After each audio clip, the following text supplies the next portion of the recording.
마테오복음 9장 9절에서 13절. 마테오를 부르심. 예수께서 그곳을 떠나 길을 가시다가 마테오라는 사람이 세관에 앉아 있는 것을 보시고 나를 따라오라 하고 부르셨다. 그러자 그는 일어나서 예수를 따라 나섰다.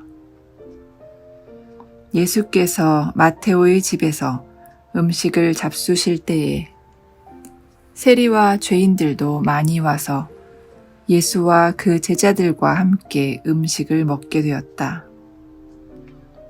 이것을 본 바리사이파 사람들은 예수의 제자들에게 어찌하여 당신네 선생은 세리와 죄인들과 어울려 음식을 나누는 것이요? 하고 물었다.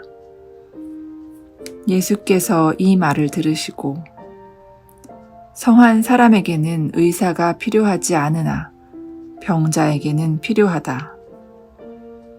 너희는 가서 내가 바라는 것은 동물을 잡아 나에게 바치는 제사가 아니라 이웃에게 베푸는 자선이다 하신 말씀이 무슨 뜻인가를 배워라. 나는 선한 사람을 부르러 온 것이 아니라 죄인을 부르러 왔다고 말씀하셨다.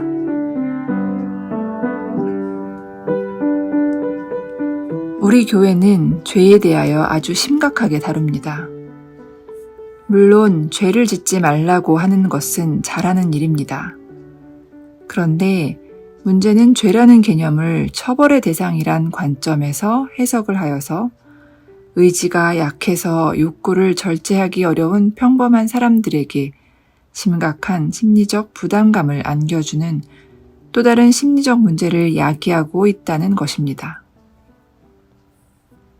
그렇다면 죄란 무엇인가? 죄를 지으면 처벌을 받는다는 식의 생각은 사회적 관점이고 영성심리 관점에서의 죄란 잘못된 선택을 말하는 것입니다.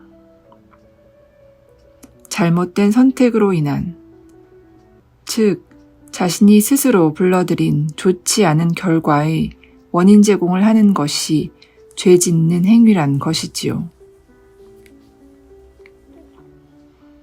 이것이 처벌의 죄 개념과 무엇이 다른가? 처벌적 관점의 죄란 죄에 대하여 다른 사람들이 벌을 주는 것을 말합니다. 그러나 영성심리적 관점의 죄란 말 그대로 자업자득이란 것입니다. 잘못된 선택을 하였기에 잘못된 결과가 나온 것이고 따라서 회개란 제대로 된 선택을 하는 과정을 의미하는 것입니다. 십계명은 우리가 선택해야 할 것, 그리고 선택하면 안 되는 것들에 대한 지표를 제시한 것입니다. 만약 너희가 십계명을 지킨다면 행복이 찾아올 것이고, 그렇지 않으면 불행이 올 것이다 라는 지표. 그런데 문제는 우리의 정신적 성숙함이 그리 높지 않기에 마치 물이나 불을 무서워하지 않는 아이처럼 물에 빠지고 불에 데이고 하면서 자신이 가야 할 길을 더듬더듬 하면서 살아가는 것이 대부분 사람들의 인생이란 것입니다. 그래서 우리에게는 율법뿐만 아니라 이렇게 약한 인생을 이끌어주시는 주님이 필요한 것입니다. 예수님께서는 바리사이파 사람들에게 아주 알쏭달쏭한 말씀을 하십니다. 나는 선한 사람을 부르러 온 것이 아니라 죄인을 부르러 왔다고 하십니다. 그렇다면 선한 사람들은 예수님 가까이 가지도 못한다는 말씀이신지 주님께서 하신 말씀은 역으로 이해하여야 합니다. 스스로 선하다고 생각하는 사람은 당신을 필요로 하지 않고 스스로 문제가 있다고 생각하는 사람만이 당신을 찾는다는 말씀을 역으로 하신 것입니다. 스스로 문제가 있다고 생각하는 사람들은 어떤 사람들인가? 자신이 깨끗하지가 못하다고 생각하는 사람, 자신이 하는 행위의 동기가 마음에 걸리는 사람, 자기 본성이 드러날까봐 마음 졸이는 사람, 마음 한구석에 미안함과 부끄러움을 가지고 사는 사람, 이런 사람들입니다. 어떻게 보면 소심한 마음을 가진 사람들이라고 할 수 있겠습니다. 그러나 이런 사람들이 바로 한 사회의 도덕적 붕괴를 막아주는 사람들이지요.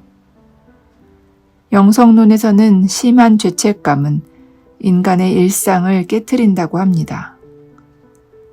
그렇다고 아무런 죄책감이 없는 것은 더 문제라고 합니다.